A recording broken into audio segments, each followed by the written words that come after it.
So you're now tuned into the First and 10 podcast, and today's a little bit different, as I just mentioned before in a little introduction. We do have a professional baseball player, of course, and an NCAA alum as well, too, for Stony Brook University. We have Jasvir Rakkar here, who's played for Team Canada, plays baseball. So, of course, we went from First and 10 now to, in a sense, the Home Run podcast. Whatever it may be, but we have Jasvir Rakkar.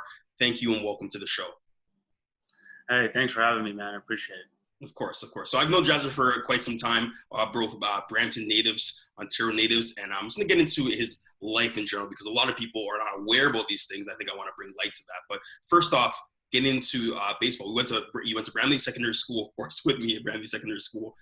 Before that, even playing for the Brampton Royals, whatever the Brampton affiliate team would be.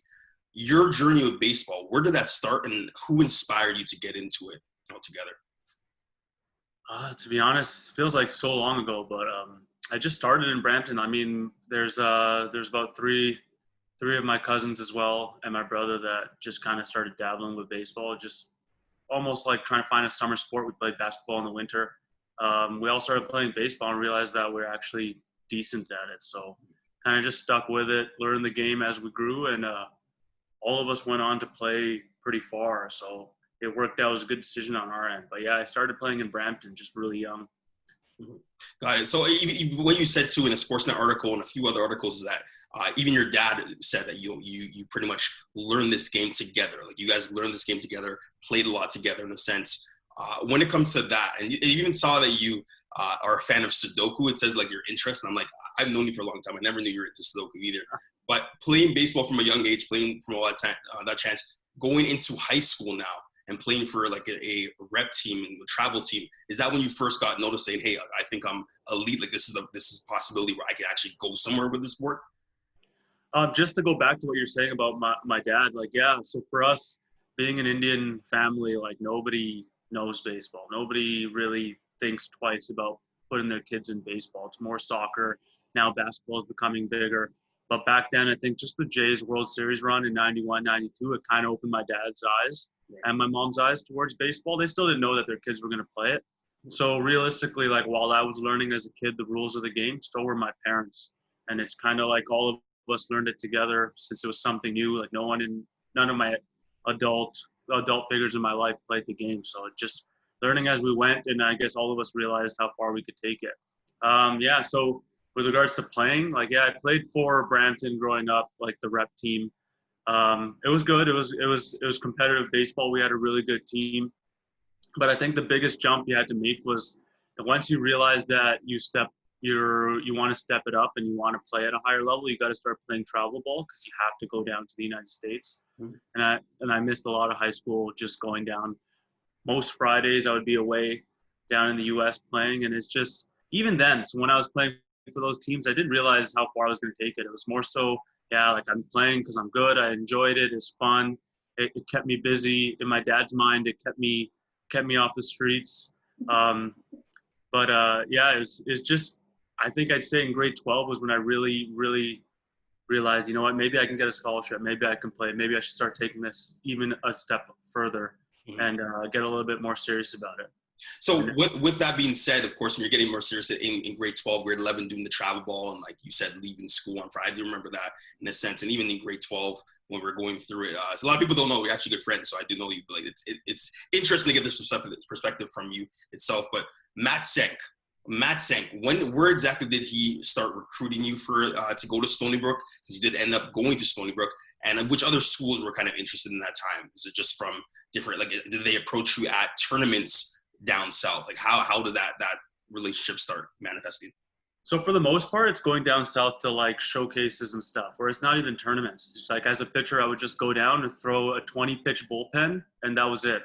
You throw 20 pitches, there's scouts there, there's radar guns. They watch you throw 20 pitches, and from there, they could offer you a scholarship. Wow. But I think for Stony Brook, that they got some additional views on me because when I was 16, I got picked to go and play on. It's like, so they have a Ontario youth team, which plays in the Canada Cup, right, which is like the national tournament for under 17. Mm-hmm. So before you get picked on the team, they go from 300 kids, they drop it down to 40. So then they have a 40-man camp. So I got picked on the 40-man camp, and I think a lot of scouts came up to Toronto to watch the 40-man camp because it's the top 40 players in Ontario. Wow. I think that's where I got seen by Matt Sank and the assistant coach Joe Panucci. But yeah, I just kind of just ran with it. I had no idea what was going on. I had no idea they were watching me at the time. I was just literally playing baseball for fun, and then the scholarship offers started to come, and then you had to take it a little bit more serious. Of course, and even with that said, like you were, you end up going to Stony Brook in the America East Conference, and you end up being an all-academic athlete, a student athlete. Based on, I'm gonna go back now because you're an educator just like I am. The importance that your family put on education, right? Even when you're missing school in high school, did you feel like your teachers understand? Like, what kind of communication happened? And intrinsically, did you just know like, hey, I got to be focused if I want to make it? Or like how is that mentality? Has it always been inside of you, just being focused with school? I think it started with my parents. Like there's this Indian tradition or mentality that's like, oh, our kids got to be doctors, lawyers, or engineers. I was lucky my parents supported the baseball thing, but they were also like, yeah, you need to be taking school serious. Like this is no joke. We want you to do well. And it was more so just on my end, taking it a little bit more serious and being able to take so much on my plate at the time. And being able to manage it and having the discipline to do it. And yeah, you have to communicate with your teachers for sure. Like I think almost every September I would have my schedule set and I would tell my teachers in advance, like this is a week that I'm going to be away. This is another week that I'm going to be away. Like I think we usually go away in March for 2 weeks. So I'd go away for March break and then miss another week. And it's just communicating with them. I was lucky a lot of the teachers liked me. So it kind of helped me out a little bit, but I'm sure that if I wasn't a good student, it wouldn't have been as easy. It would have been difficult to manage. Of course. And of course, now going to Stony Brook in Long Island. First of all, do you have any family out there? And was it one of the first times you went to New York, going there? And just describe that transition from Brampton, where we grew up, now going to, New York, with Stony Brook University, with Matt Sank, with a lot of guys. I'm pretty sure they have brought other guys. There are a few other guys from Canada, too, that you knew.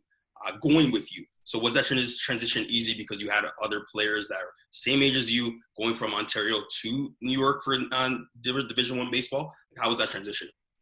So I'm gonna be honest. So I got my scholarship offer at the beginning of grade 12. So I knew in September that I was going to Long Island. But it was more so like on paper, it looks amazing. It's like, yeah, I'm going to a Division I school to play baseball. But when August rolled around and I had to get dropped off for orientation, and my brother and my dad dropped me off and they drive away. It was the worst feeling ever. Because it's like, holy smoke. I'm 9 hours away from home. Yeah. Like it's not easy for me to get home. I'm on my own now. Like I knew one or two guys. There's a couple guys from Canada that went to that I played with. But even then, it's like you're in first time living in the United States, first time living away from home.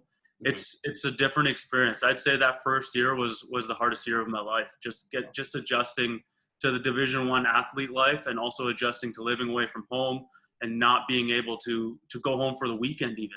Wow. Okay, so now just picturing now you being in Stony Brook, being away from family. You're a student athlete. You're responsible for everything, right? It's the first time you're away from family.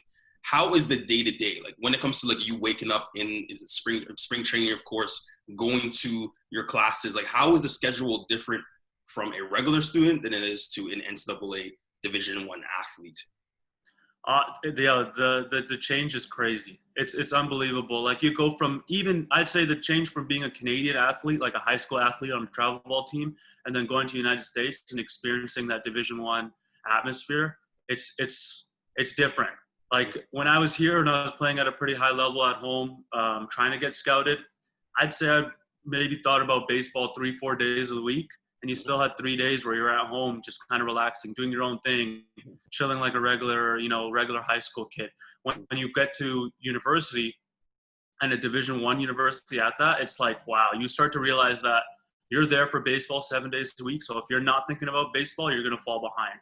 And if you're not planning your day out with regards to school and also factoring in that, okay, I got 6-7 hours where it's going to be blocked off because I'm either on the field or working out in the gym. It's crazy. Like your mentality changes. And I think that's what also made it a little bit harder too, because it's just like, okay, I'm away from home. I'm sacrificing everything to be away from home to play baseball. And it was just something new to me. I'd say with regards to like the lifestyle, yeah, like it's completely different. So I'd say we had to schedule classes at 8 a.m. because we had to have classes between 8 and 12, and we had to be free between 12 and I'd say 6. So then we had classes scheduled from 6:30 to 10 or 11. Wow. So the entire day we're doing something. There's no sitting around. There's no playing video games. Like if there was, it's like late at night, like the college life. But most of the time you're tired because you've had such a long day. Of course. And now taking it to Joe Nathan Field. Okay, 2011, Joe Nathan Field came into position in a sense. And Matt Sank has been there for like many, many years, has that established culture there in America East. You guys are always competitive. Now going from of course, you're a regimented schedule. You're always in classes. You have to be training as well too. You have the strength and conditioning coach to have you doing certain, workouts and whatnot. The travel now. Okay, so you have travel, you have classes. Like you seldom hear any athlete talk about exactly how difficult it is to maintain a good GPA, especially as an all-American, all academic All-American, and now traveling and playing and putting the best tape on film, playing your best. How was it hard to maintain stuff on traveling as well too? Like how was that traveling experience altogether, going around the country? Yeah, for sure. Like you really, really have to step it up because it's not only the season's going and you need to perform well and you want to win, but it's like the season's going, I'm going to be missing school, so I need to be able to accommodate for that. You're sitting on a bus and you're doing homework. We're driving from Long Island to North Carolina, and it's about a 10-hour drive or something like that, and everyone's doing homework. And sometimes they would have so for the guys that were a little bit were taking control of their school and making sure they're staying on top of it, we were all right. Coaches didn't do anything, but there were segments of the bus that were study halls seats, where they had the middle of the bus was the freshmen because they had just come to university and they're not getting used to it yet, and that was study hall. And I'd say the pitching coach sat right in the middle. He did his own thing, but he made sure that the 6 or 8 freshmen were doing their homework on the bus and making sure that they stayed on top of it, because you can be ineligible, right? In the NCAA, if you have a GPA below, I think it's a 1.8, you're ineligible and you can't play and you lose that year. Wow, just like that. That's crazy. So now, okay, once again, now I'm going to the mental aspect. You're a pitcher, all right? You've been a pitcher for a long time. You did play shortstop and, of course, pitcher for, I believe it was Team Ontario when you're kind of going up the ranks. But playing the position of pitcher and the mentality that you have to have as well, right? Like you have to be accounting or accommodating in a sense for each one of the bases, regardless of the position. Take me through the mentality that you have to have when, say, there's 2 runners on base and you have 1 out. In a sense, like what is your mentality? Like, well, first of all, what are your go-to pitches, and what is your mentality, your preparation for an outing? So the mentality thing it's interesting because there's 2 mentalities that you can have, right? You can be that person that with runners on base, you can be stressed out and you'd be like, you can constantly thinking, I don't want to give this run up. I don't want to give up a hit here. And you're thinking negatively, right? And that's the wrong mentality. And I feel like that's the mentality I had my freshman year, and I didn't do that well. And it's because I was constantly worrying about failing. Mm-hmm. The mentality that I switched to my sophomore and junior year, where I started to make a big difference and do a lot better, perform a lot better for the team, was I don't really care. Like, I don't really care if the run scores. I just got to focus. I got to trust, and I got to say, you know what? I believe in my stuff, and I'm going to get this guy out. Right. Like we had this saying that we would run through our pitching staff, and it was like, you better be on the mound, and the only thing running through your head is that you think that you're better than everyone else on that field. Of course, you have to. If you believe it, then you're gonna set yourself up for a good outing, and you're gonna set yourself up for success. Mm-hmm. So I'd say with runners on base, like I'm thinking, okay, yeah, there's a runner on second. I have to be conscious of it. I have to kind of worry about how quickly I deliver a pitch to the plate so they don't steal.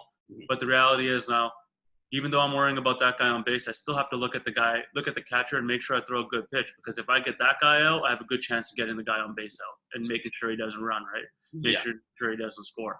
But it's just that mentality. Like, yeah, you need to be able to think, like, literally every pitch, you need to say, I'm better than this guy, and that's it. And that's when I think I started to switch, when my pitching coach kind of created that mentality with the pitching staff. It's like, he's like, if you're on that mound, you own that mound, you own that field. You look at that hitter, you don't care about his stats, and you're looking him in the eyes and you say, I'm better than you and I'm going to get you out. That's wow, that's a lot, and especially at a young age too, for someone to cultivate that mindset, it could be pretty tough for a lot of people, right? But you did mention your sophomore and your junior year at Stony Brook for the Seawolves. Obviously, more success in those years, but of course, you're just maturing. When I say hashtag shock the world in 2012, right? That year was unprecedented. Of course, for you, Matt Sank, and a lot of the guys that end up going to the pros, even getting drafted as well too. 2012, like take me through, first of all, I remember you guys were in Coral Gables. I remember this because I remember talking to you. But you're in Coral Gables. You beat UCF 12-5. You started that game because a lot of the pitchers were, I believe, they're fatigued for whatever reason. But you had a great game and you had a good press conference. You said that, hey, you just wanted to shove it. Explain what shove it means and explain that ride in 2012, going to the College World Series, beating the likes of an LSU who has never really lost in 2 decades before then. Like, how was that, journey that year altogether? How was it so special to you to this day?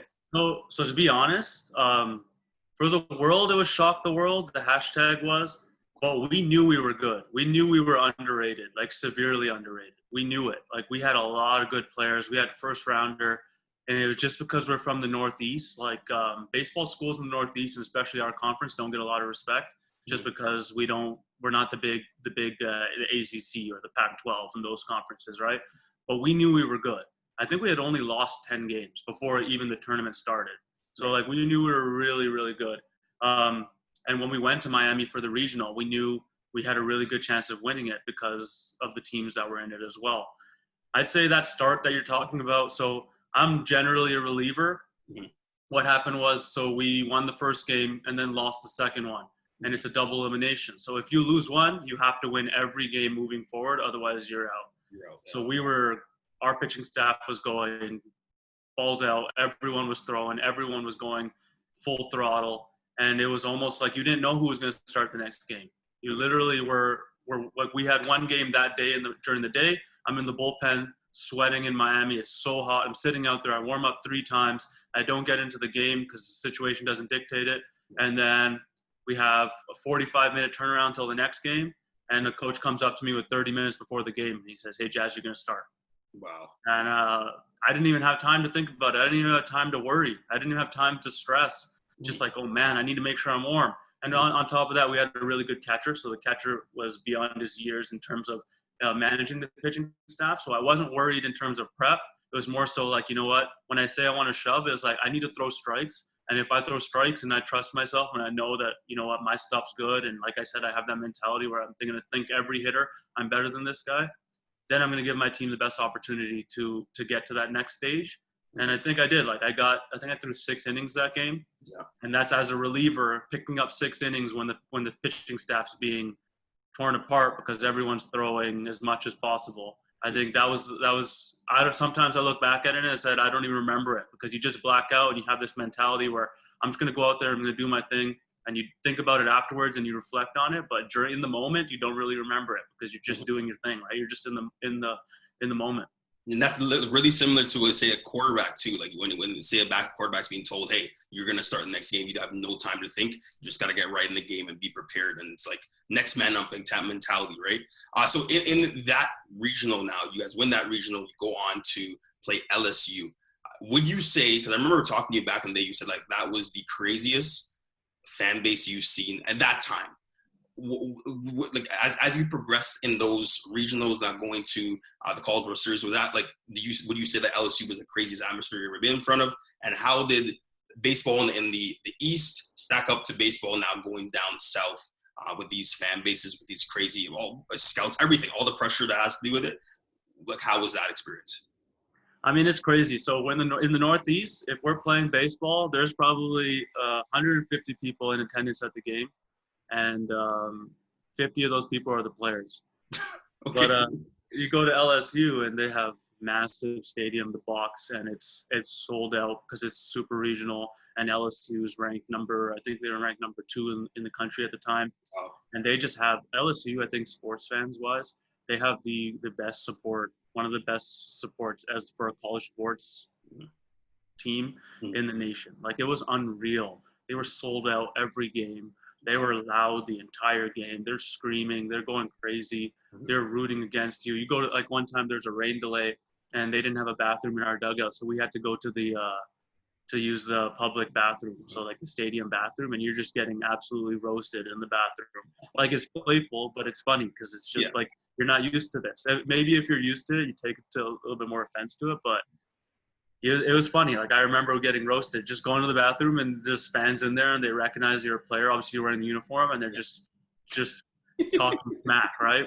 And then, so one game I'm warming up to come in. I think it's in the 11th inning. It's a tie game. You're warming up, and the LSU are the Tigers, right? The entire stadium is tomahawk chopping, yelling Tiger bait, and pointing at you while you're warming up because they're saying you're bait for the Tigers. You're bait for the LSU Tigers. You're going to go out there, you're going to get lit up. So it was crazy. I was laughing while I was warming up. My friend's sitting there, his mouth's like, his jaw's dropping. We're all, he's just in shock. And I'm just enjoying it because I'm like, I've never experienced this before in my life. Like, we shouldn't even be here kind of thing. So I'm just going to enjoy the moment. They're all just absolutely just yelling, screaming at me. Little kids are right on the fence, right in your face, screaming at you. Die-hard fans. Throw the ball at the kid, right? But no, of course, we love kids. But hey, but going from there, you do beat LSU to go on to the College World Series in 2012, which is pretty much like it's similar to the Final Four in a sense, all together in basketball, and of course the College World, the college playoff in football as well too for NCAA. Now going to Omaha for that, coming back to Stony Brook before you guys went off there, like how was that support? Like, was the entire city out in Long Island to kind of say like, hey guys, congratulating you because of course you guys are now national news and everything's coming to you? How was that? And then going to Omaha, were those the best players, the guys that have gone on to play in the majors, and you're pitching against guys that are right now and then will be making millions, whatever it may be? How was that experience going to Omaha as well to shock the world, as you like to say? But just to go back to LSU, so since when we won, a lot of the fan base stayed at the field and celebrated with us. So even though they were hard fans to play in front of, they actually supported the fact that we won, and they were fans of baseball. Mm-hmm. I'd say, you know what, going back to Stony Brook after winning that, it's all such a blur because it's just like it happened so quickly. We went from Miami. We didn't even get to go back to Stony Brook. We flew from Miami to LSU. Then we flew, after we won in LSU, we flew home for maybe 2 days and then had to fly out to Omaha. And I'd say when we got back to Long Island, we'd go to restaurants and stuff like that, like a couple guys on the team, like your college buddies. And we actually started getting recognized. They started recognizing us as the players. We wouldn't dress in our Stony Brook gear, but they'd start recognizing you because you're playing on TV. And it's just, baseball in America is different pastime, right? People love it. People watch it, especially college baseball. Mm-hmm. So your name gets known, or your school name gets known. So it was like we went to a few places and people would buy us dinner. Wow. People would be like, oh, no, we go to the place, and the owner would say, no, the food's on us. Like, don't worry about it. That's great. In NCAA purposes, it's a little sketchy, but I think we left tips just in case. We don't want to get in trouble. Yeah. But yeah, like we were there for 2 days and then get a chartered flight to Omaha to head out there and live that out. And that was crazy. Because we were the team that wasn't supposed to be there. We were the team that all the fans adopted as the favorite. Mm-hmm. And everywhere we went, we were treated like celebrities. It was crazy. So did your family come down? Like when it comes to another question too, because Zoom wasn't around probably back then, but how are you communicating with family when it comes to, like, you're so far away from family, you're missing family, you're away from them throughout this entire period? How are they watching these games? How are they communicating with you through, like, making sure that they can see all the games? Were there links in a sense for all of the games that you had for them to support you? So how I was communicating was Skype. Remember Skype before? Yeah, yes. Yeah, Skype. But with regards to the games, so when in Miami, I think there was an online portal that they could watch from. Mm-hmm. And then LSU, because it was on ESPN, I think it was a little bit easier to find. Oh, of course, yeah. For the most part, those tournaments, yeah. But if we were playing at home in, like, our conference tournament, there's no way for them to watch it online. Yeah, they were just kind of checking box scores or talking to me after the game. Of course. And when it comes to that too, like the support you have for your family, obviously it's really, really strong. You just, from knowing you, I know you have a strong belief in yourself, so it's easy to persevere anything through there. But even going to Omaha, playing against these great players, all right, from there, do you find that there were a lot of people and even, a lot of scouts from the major leagues coming to speak to you? Like, how was that experience, going through Omaha at the College World Series, where it kind of opened doors for a lot of so not only the program, for the players and for like the community of Stony Brook altogether? So it was different because the draft was actually before this. The draft was before we even went to LSU. Wow. Okay. So the last day when we won in Miami, we won the regional. My one of my teammates got actually drafted in the first round right after we won. So it was like we were on cloud 9 for our buddy to essentially become a millionaire and sign in the first round. I actually got drafted in Louisiana. When I was in Louisiana, I got drafted there before we played. Right. And it was we were at like a bat factory on a tour. And get a call from my agent, and he tells me, yeah, you got picked by the Cubs. And so that entire week, like that adds to that entire week, is probably like the greatest 3 weeks consistently of my life, because it's just nonstop good news and just cloud 9 feelings the entire time. That's amazing. But yeah, when you're in Omaha, I think by Omaha, I already knew I was going to sign. I just hadn't told anyone yet, because you're still technically an NCAA player, so you're not really going to say it out loud. Right. You're going to focus on the task at hand. Mm-hmm. But I had already known at that time that I was going to sign, and I kind of just had to go back to New York and sign my contract at the time. Yeah. So drafted by the Chicago Cubs in 26th round, you have that feeling as a reliever too. Like, did it ever kind of dawn on you, like, hey, I'm a representative for from the South Asian community. Now I'm going to get a chance to play for a professional baseball team, a really established professional baseball team. And the culture there is crazy as well too. Like, how was that feeling now, reflecting back to, you were drafted by the Cubs, you are from a community that, in a sense, some people in India probably don't even know about baseball. Did you take it upon yourself to be like a role model for the game in general, and an ambassador for the game in Canada? So I'm gonna be honest. When I was going through that process of talking to scouts before the draft and all that, I never really thought of it that way. I never thought, oh man, like this could mean a lot for the East Indian community. It never really dawned on me, because I was more so thinking of it from a baseball player's perspective, right? And just, I want to perform well. I want to give myself the chance to get drafted.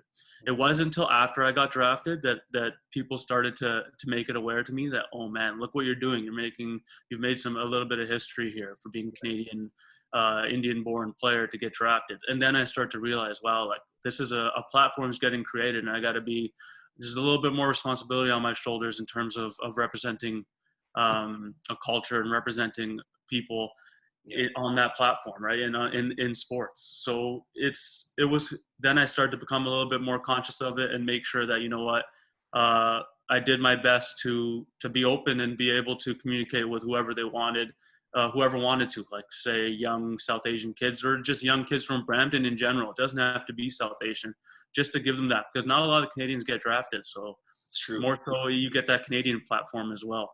Mm-hmm. That's awesome. And now going from getting drafted by the Cubs, after that year, your junior year, going to the rookie camp in Arizona with the Cubs, like now being a professional player, like, hey, like at a young age as well too, did you find that, like, once again, chance of lifetime, you had a career before a lot of kids your age even got a chance to even have a job in general, right? Having that responsibility now, being a professional player, and climbing up the ranks, playing in a number of different places, but starting in Arizona, how was, like, mentally, how do you have to cue in and say, hey, we're not in school anymore, you don't have your, these books, you don't have anything, like now it's all business. Like, how did your family prepare you, and how do you prepare yourself mentally to be driven to, challenge that and then continue to persevere?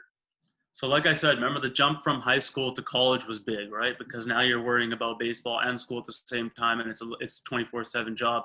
When you jump from college to pro ball, it's like, now it's 24/7 baseball now.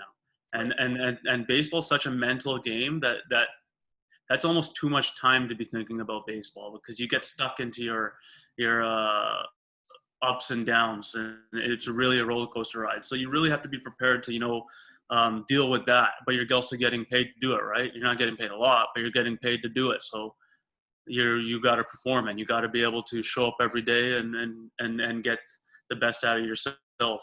I'd say the biggest thing was just adapting to that game, because when you go from college and especially playing in a College World Series, it's really team oriented. Like we were brotherhood. Everyone was one by one right beside each other, trying to support each other. When you go to pro ball, it's a sense like, yeah, you are playing a team. Baseball's a team sport, but in the minor leagues, and everyone's trying to make the major leagues, right? So even though you're sitting beside the guy next to you and he's on your team, realistically, you're competing against that guy. Right? One of us wants to be a major leaguer, and Right. maybe he's a right-handed pitcher and he's a reliever, and so am I. Even though that guy's my friend, I'm competing with him, and that's the one thing I found was the most difficult jump to realize. It did take a year to kind of hit that because you come from that team-oriented college experience, and now you're doing the professional one. That was the toughest thing: competing with your friends, competing with the guy right beside you, instead of competing with the guy in the other dugout. That's a whole world of challenge when it comes to the mental aspect of things. And as a reliever too, you can go out there and have a successful outing, right? But you don't get yourself too high or too low. But it's hard to not get yourself low after you have like a performance that you're not satisfied with, especially as a reliever, when you know like the next time you're coming out is you don't really know when the next time you're going to be called up from the bullpen. Like how is that in a sense, like that mental is just a roller coaster, as you said? So that's the one thing though that I liked about relieving was the fact that, so say I pitched today, I did well, and then I would be able to pitch tomorrow because my arm would be able to last it. And if I did bad tomorrow, it wouldn't be long till I got my next opportunity because I was a reliever. I was only going 1-2 innings at a time. Versus when you're starting, if you start and you have a good start, for the next 4 days, you're prepping for the next start and you're feeling good. You're on the cloud nine. You're like, yeah, I did well. I'm ready to do my next start. But if you have a bad start, then you have 4 days to sit there and think of everything you did wrong and everything that went wrong and what you could have done better. And I feel like that's a mental drain itself. So as a reliever, it does hit you because maybe if you don't do well, your name drops on the list, right? You drop on the depth chart in terms of in the coach's mind who he trusts with the ball in certain parts of the game. But the reality is it's a little bit better than starting because you get that chance a little bit sooner. You see a lot of guys that are superstitious for certain things too, because you want to have that good outing, especially in baseball, where it's like every game it's up and down, and some guys can get in slump, some guys can get in a tear, hitting the ball, throwing the ball. Would you have any superstitions at all when going on the mound? So the one thing I think I did consistently was I would never jump. I would never step on the line, but I think that's just a general baseball thing. Never step on the baseline. And then I would, whatever my warm-up pitches were before the inning, I would try and do the same thing every time. So if I was going to throw 3 fastballs, 2 changeups, a slider, and a fastball, like I would try and do it in that order every time. But that's the one thing about superstitions is I hated it because it started to control my life. Like if I did really good, like I had an outing where I had 2 innings and struck out 6 guys, then I'd be like, oh, what did I eat that day? What did I do? What did I put my left sock? What did I put my left sock on for my right sock? Like, how did I do this? And then you try and do it every day, and then you realize that it doesn't even mean anything. Yeah. But you're doing it because baseball it's a creature of habit sport, right? You play 100 in the minors, you play 140 games. In the major leagues, you play 162 games. So it's easy to get into that. Oh man, superstition. I got to do the same thing every time. Got to eat the same pasta before my start. I got to do this. It's crazy. That's nuts. And you're traveling a lot too. So I think out of everyone I know, you've traveled the most when it comes to just going everywhere in the States and playing in the minor leagues. You played with Boise, Iowa, Daytona, from what I remember, even King County, Daytona, like I just said, and Myrtle Beach, especially too. Out of all of those different places that you played and kind of were brought up for, which area do you think you had the most ties to, and which area do you enjoy playing in the most? I'd say I spent the most time in Myrtle Beach. Right. I'd say I enjoyed it there, and I played there before I even got there. Right. To play professionally, I'd played there a few times in college and also in high school. I'd say that one was probably the most I felt with, the most comfortable I felt in one place at a time. And I also had my best season there too. So I think that might be related in the sense that all the other places, like the season before that, I went from short season to high A to short season to AAA to I was the guy on the plane. Right. I was flying literally at one point. I flew across the country 3 times in a matter of 2 weeks. Holy! And it was just like you're living out of a bag, and it's, you know what, we need a pitcher up here, we need a right-hand pitcher here, and they're just shipping you across the country. You get off a plane. Sometimes I think only once I got off the plane and pitched that same day. Wow, that's like the only, okay. God, that makes So sense. it's pretty crazy in that sense, where you're traveling and you're still got to be ready to play. You mentioned too, like that's really interesting. But you mentioned too that you're throwing your fastball, your changeup, your slider. If I were to give you a scenario, if it's 3-2, bases loaded, and we'll get into this situation too. Um, which pitch are you going to out of those three? Like, which pitch are you most comfortable with? I think for me, like you could say, yeah, okay, one pitch, but for me, it would matter if it's a lefty or righty in the box because I have confidence in a few of my pitches, Mm-hmm. and whether it's a lefty, I'll throw maybe if it's a lefty, I'll throw a changeup, but Mm-hmm. if it's a righty, I'll throw maybe a two-seam fastball. Okay. Right? So it's just up there in terms of the situation, and then that comes with pitching. Like so, if young kids are trying to be pitchers, eventually at some point you start to actually examine the game and read swings and get to that sense where okay, this might be my best pitch, but what's the best pitch to actually throw to this hitter in specific to beat this guy? Wow. Okay, and let me get into something that I find very just patriotic in a sense, and you playing for Team Canada now. Okay, in 2015, the Pan Am Games in Toronto. Is that winning gold as well too, and contributing to that with that team? Would you say that that is the biggest accomplishment of your career and like the one that you were most, because you had so much success in baseball, but playing in Toronto with family there for the first time, how was that experience now playing for Team Canada?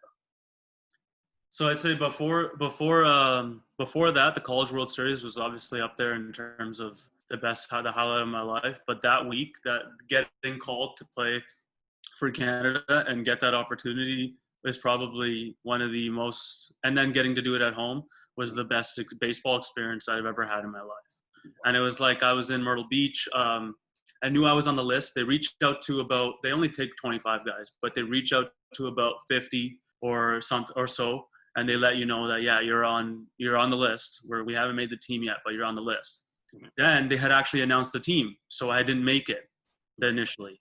But a couple guys in AAA were on borderline getting called to the big leagues, so they had turned down their opportunity. I think 2 or 3 guys, and they had actually called me and they said, "Listen, you're probably the 30th man, 28 to 30th man. So if something does fall through other guys, you're going to be one of the guys." Right. And getting that call, I remember just being absolutely like, I wanted to call everyone in my family and just tell them how, just let them feel good too, because it's a great opportunity. Like you said, being a South Asian to play for Team Canada is just takes it to another level, right? So it was amazing for me, but my family felt it as well. Like it felt like they had accomplished something too. And that's not just my immediate family, like my cousins, my aunts and uncles. It was like, wow, look, there's a South Asian representing Canada and he's going to come do it at home and he's related to me. Like it was a crazy experience. But yeah, the Pan Am Games, I don't know where to begin. There's so many great stories from that you meet so many good people. I played with people that I watched growing up. I played with pitchers that I watched on TV as a young kid in high school, and now I'm sitting beside them in the dugout. Like, it was crazy. So when I say Scott Richmond, for instance, like would you say that he was a great influence on your life, and especially playing for Team Canada? And which guy kind of took you under his wing and you learned a lot from? Because I remember having those conversations and you telling me about what you're talking about, but which guy in the pitching staff, on the pitching staff, took you under his wing and said, "Hey, okay, I'm going to lead you through this." And who do you look up to the most? I'd say the person that took me under their wing is probably Scott Richmond. And he's like I would say he's captain of Team Canada because he's been around for so long. He's the one that kind of makes sure that team meshes together. Yeah. So he saw we had about 4 or 5 new pitchers on the team that were young guys, and he saw that and he made sure that in the bullpen he was making sure that we were mixing and mingling with the guys because we could be the future of this team. Right.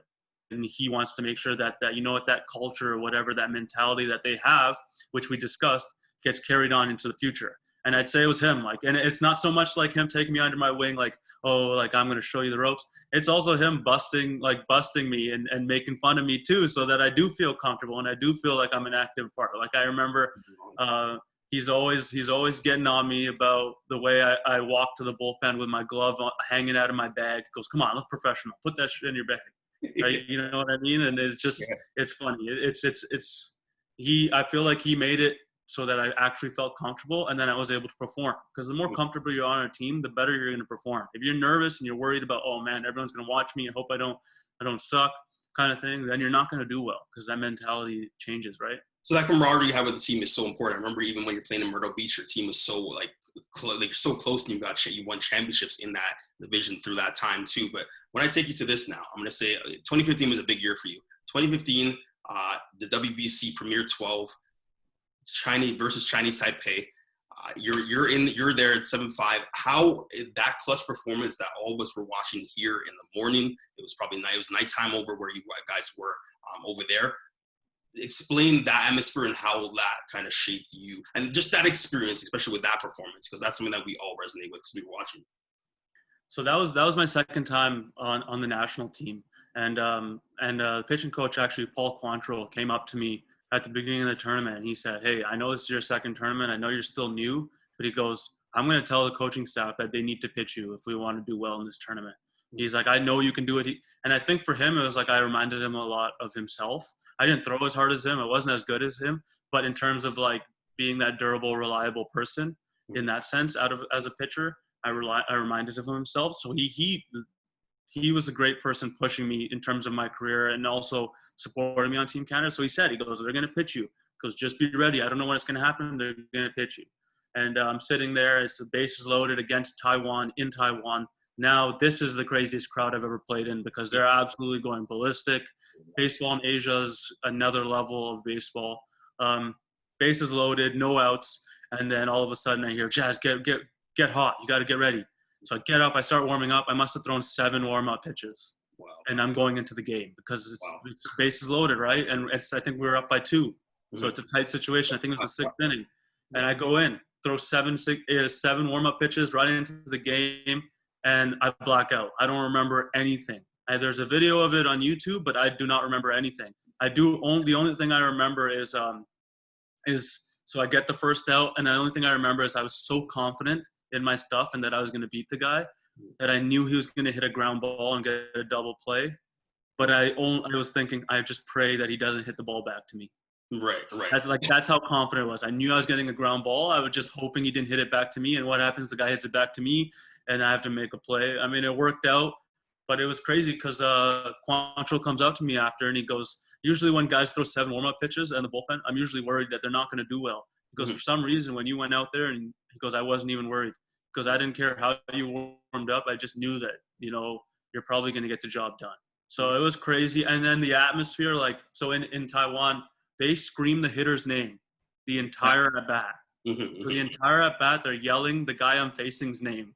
Wow. So he's probably getting all his confidence boosted. And I'm just hearing them yell this guy's name nonstop. The horns going off. They're also tomahawk chopping me. It's crazy.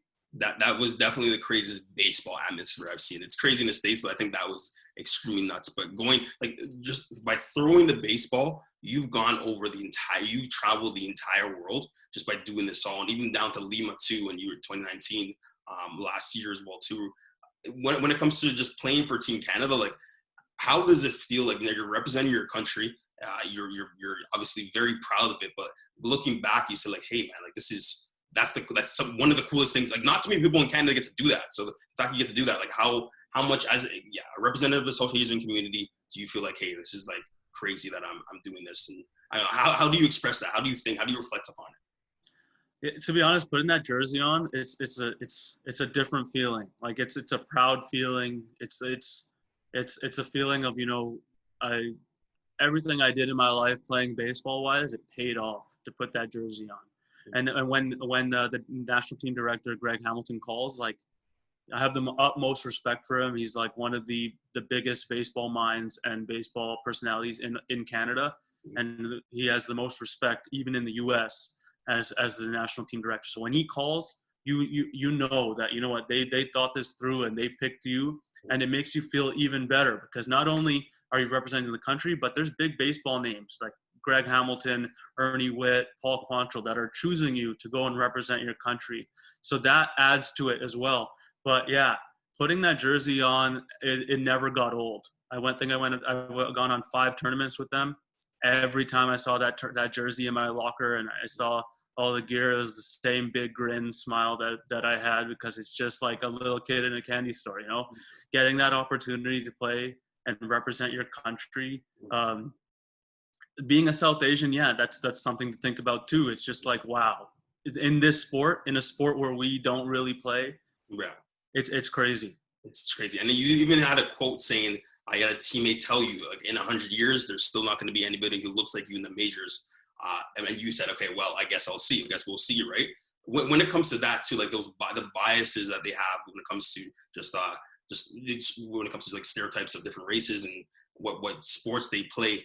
Do you feel like you did make grounds in breaking those stereotypes, but where do we have to go as a society for that to be the norm, or for many different minorities to get to a point where like baseball is a multicultural sport and something that a lot of races play in? How do you think you'll contribute to that? So my teammate did say that to me. I don't believe it. I think that it'll be sooner than that. I think it will happen. I think a lot of it comes down to is just the interest, right? It's like what's relevant now. So like in 2015, 16, the Jays were prominent. They were up there. They're in the ALCS. And I feel like that has a direct impact on who enrolls their kids in baseball and who wants to play baseball. And for example, look at the Raptors. The Raptors are at the peak right now, right? They won the NBA championship, and everyone's going to start shifting towards basketball. The shift's actually going away from hockey and to basketball, right? Basketball is becoming Canada's sport. Yeah, because of the Toronto Raptors. So I think that's a lot of what it is, right? It's the professional team's success that actually has an impact on the communities, because Canada, as it is, it's a multicultural country, right? It's not like when a team wins, it's a multicultural community that's starting to gravitate to that sport. It's not just one community anymore. Yeah. So I feel like that's the biggest change that's going to happen, and that's how sports are going to grow, right? And that's how it's going to happen. But in terms of society, yeah, I feel like sports. I wouldn't say specifically to baseball. If I'm talking to the South Asian community, I would say sports in general. Like that's an option. It doesn't always have to be school, and it's something that you could manage with school. So I would say play whatever sport it is that you want, but just if you're serious about it, pursue it as far as you can. It's just we need to see more multicultural representation in sports, right? And more representation in sports, and it's bound to happen. It's going to happen eventually, and it's for sure the future. Of course, it is the future, and even too, like you can even say, like if they needed an example, it would be you as an all academic first team in America East, conference, of course, too, and during your time. But right now, you're in education. You were playing baseball, but still came back to pursue education too. Have you always thought, of course, you have family that are educators, but have you always thought that you had an interest in becoming a teacher? Yeah, so I think I knew before I went to Stony Brook that I wanted to teach, and I wanted to teach math. So that's why I kind of took my courses in university to kind of ensure that I would be able to qualify to teach math. And I think the reason I want to be a teacher is just because of that impact, right? Just because having simple conversations with students and pushing them towards like actually reaching their potential is so fulfilling in its own right. It's crazy. It's that impact that you can have, and it's not like influencing them. It's more so just showing them that this is your potential, go after it kind of thing. And I feel like that to me is the most rewarding thing. So I really want to take advantage of that. Of course, and you will do that, but I appreciate it. You want to let them know your socials, like when it comes on, Instagram, Twitter. I don't know if you want them to know where you are at, but where can people get a hold of you, say if they want to put their kid into baseball or whatever it may be, or anything in general, just to want to reach out to, where can they find you? I'd say the easiest way to reach out to me is probably my Twitter.